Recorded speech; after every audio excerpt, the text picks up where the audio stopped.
بسم اللہ الرحمن الرحیم۔ السلام علیکم ناظرین، پرسوں سے میڈیا پر ایک خبر بہت زیادہ گردش کر رہی ہے۔ بنوں میں اعلیٰ عہدے پر فائز ایک شخص جس نے چھٹی جماعت میں انگریزی کا آغاز کیا، یعنی کہ ABC سمجھ لیں، انہوں نے چھٹی جماعت سے شروع کی۔ المکتب ٹائپ یعنی کہ مدرسہ ٹائپ جو اسکول ہے اس میں وہ پہلے پڑھتے تھے۔ کوئی اعلیٰ تعلیم یافتہ یا کوئی بہت مہنگا اسکول نہیں تھا، جن کا نام بلال پاشا بتایا جا رہا ہے۔ ان کا جو گھرانہ تھا وہ ایک عاجز اور غریب گھرانہ تھا۔ ان کے باپ ایک محنت کش مزدور تھے، جو یعنی کہ دیہڑی دار مزدور ہوتے ہیں، ڈیلی کام کر کے ڈیلی پیسے لاتے ہیں اور گھر کا جو سرکل ہے وہ چلاتے ہیں۔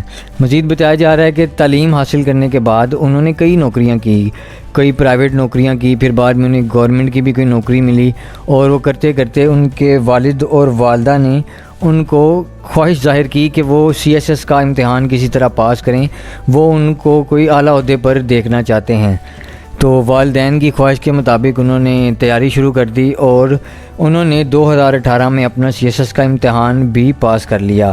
فی الوقت وہ جو ہیں بنوں میں کنٹونمنٹ بورڈ میں ایک چیف ایگزیکٹو آفیسر تھے، جو ایک غریب اور محنت کش باپ کے لیے بہت بڑا عہدہ تھا، اور وہ بہت زیادہ خوش تھے اپنے بیٹے سے اور اس کی اس جو کارکردگی تھی اور جو انہوں نے اچیو کیا تھا اس چیز سے۔ وہاں ان کو خبر ملی کہ ان کا راولپنڈی تبادلہ ہو گیا ہے، تو اب انہیں بنوں سے راولپنڈی جانا ہے۔ لیکن راولپنڈی جانے سے پہلے ہی اچانک ان کی موت کی خبر آ گئی۔ جب ان کی موت کی خبر آئی تو ان کے باپ کے لیے تو قیامت برپا ہو گئی ان کے اوپر، اور ان کے جو والد صاحب ہیں انہوں نے ایک انٹرویو میں بتایا ہے کہ میرے بیٹے کو تو کوئی ٹینشن یا کوئی بیماری ڈپریشن کچھ بھی نہیں تھا، پھر آخر کیا وجہ ہوئی کہ وہ ایک دم اس طرح چل بسا۔ کئی لوگوں کا کہنا ہے کہ انہوں نے خودکشی کی ہے، کئیوں کا کہنا ہے کہ یہ قتل ہے، کئیوں نے کہا کہ ہارٹ اٹیک ہو گیا، لیکن حقیقت سے پردہ تو ابھی نہیں اٹھ سکا۔ فی الحال جو ان کے والد صاحب نے بتایا کہ 26 نومبر کو صبح فجر کے وقت ان کا ٹیلی فون آیا، جو کہ پہلے کبھی نہیں آیا تھا۔ ایسا پہلی دفعہ ان کے ساتھ ہوا کہ اتنی صبح صبح انہوں نے فون کیا اور کہا کہ میرا دل نہیں لگ رہا، میں گھر آنا چاہتا ہوں اور دل بھر کے سونا چاہتا ہوں، میری نیند نہیں پوری ہو رہی، کام کا بہت زیادہ پریشر ہے، اور کچھ دن بعد میں نے راولپنڈی جانا ہے، میرا تبادلہ جو ہے وہ بنوں سے پنڈی کر دیا گیا ہے۔ اس پر ان کے والد صاحب نے حیرانگی کا اظہار کیا کہ ہاں ٹھیک ہے، تم چھٹی لے کر آ جاؤ۔ پھر انہوں نے فون بند کر دیا۔ پھر ان کے والد صاحب نے کہا کہ میں دوپہر کو شام کو دوبارہ ان کو فون پر رابطہ کرنے کی کوشش کرتا رہا، لیکن کسی نے فون نہ اٹھایا۔ اگلے دن انہوں نے بلال کے ایک دوست کو کہا کہ وہ جا کر دیکھے کہ وہ آخر کیا ماجرا ہے، فون کیوں نہیں اٹھا رہا۔ جب وہ دوست کمرہ کی طرف جاتا ہے تو کمرہ لاک تھا۔ جب کمرے کا دروازہ توڑا گیا اور ان کے دوست نے اندر جا کر دیکھا تو بلال مردہ حالت میں پڑے تھے اور ان کے سر پہ گولی کا نشان تھا، یعنی کہ جو موت تھی وہ سر پر گولی لگنے کی وجہ سے ہوئی تھی۔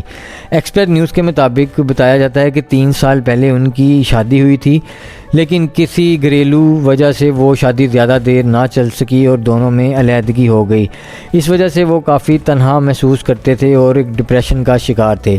ان کی جو سابقہ اہلیہ ہیں وہ بھی راولپنڈی میں کوئی اعلیٰ عہدے پر فائز ہیں، تو یہ جب ان کو بلال کو پنڈی اپنے تبادلے کی خبر ملی تو وہ اس پر ناخوش تھے اور پنڈی جانا نہیں چاہتے تھے۔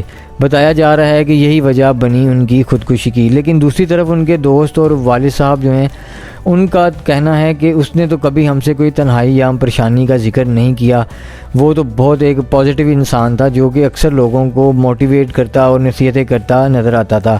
سوشل میڈیا پر بلال کا چینل بھی تھا، وہ یوٹیوبر بھی تھے، جس میں وہ اکثر نوجوانوں کو CSS کرنے کے طریقے اور اس کے متعلق تعلیم دیتے نظر آتے تھے، ان کو اکثر نصیحتیں کرتے نظر آتے تھے۔ تو پھر آخر کیا وجہ بنی کہ یہ خودکشی ہے یا کوئی قتل ہے، یہ تو معاملہ اب چند روز بعد سامنے آیا تھا۔ البتہ وہ ایک بہت نرم دل اور اچھے انسان تھے، تو ہماری یہی دعا ہے کہ اللہ تعالیٰ ان کی مغفرت کریں اور انہیں جنت میں جگہ عطا کریں، آمین۔